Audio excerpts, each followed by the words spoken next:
Selama lebih kurang 2 jam dilakukan identifikasi, ternyata sosok mayat korban pembunuhan yang ditemukan di semak-semak Gampong Siurai-Urai, Kecamatan Klut Tengah adalah warga Kota Fajar, Kecamatan Klut Utara, Kabupaten Aceh Selatan. Sebelumnya, penemuan mayat itu sekira pukul 18 waktu Indonesia Barat, Sabtu, tanggal 15 April tahun 2023, sontak membuat geger warga.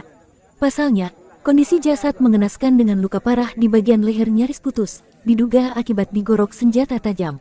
Kapolres Aceh Selatan, AKBP Nova Suryandaru, yang dikonfirmasi lanjutan melalui Kapolsek Klut Tengah, Ibda Marwazi Lubis menyebutkan, setelah dilakukan penyelidikan, identifikasi dan keterangan saksi-saksi, ternyata mayat yang ditemukan itu adalah warga Kota Fajar, Kecamatan Klut Utara, Kabupaten Aceh Selatan.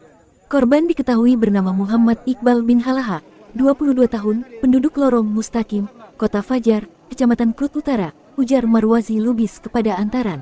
Menurut Kapolsek, sebelum dipulangkan ke rumah duka, jenazah korban terlebih dahulu dibawa ke Rumah Sakit Umum Yulidin Awai Tapak Tuan untuk dilakukan visum et repertum. Disampaikan Marwazi Lubis, motif, kronologis dan pelaku pembunuhan sedang diburu polisi dengan mengumpulkan bukti dan keterangan saksi-saksi secara akurat untuk bahan penyelidikan berkekuatan hukum.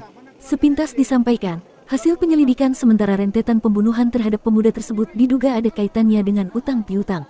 Namun, Kapolsek enggan membeberkan secara detail karena sedang mendalami proses penyelidikan dan memburu pelaku. Dari keterangan beberapa saksi, aksi pembunuhan itu dilakukan pelaku atas indikasi utang piutang. Berikan kami waktu untuk mengungkap kasus ini. Kami sedang mengumpulkan bukti-bukti akurat dan memburu pelaku untuk ditangkap, pungkas Marwazi. Dari Kabupaten Aceh Selatan, Sudirman Hamid melaporkan.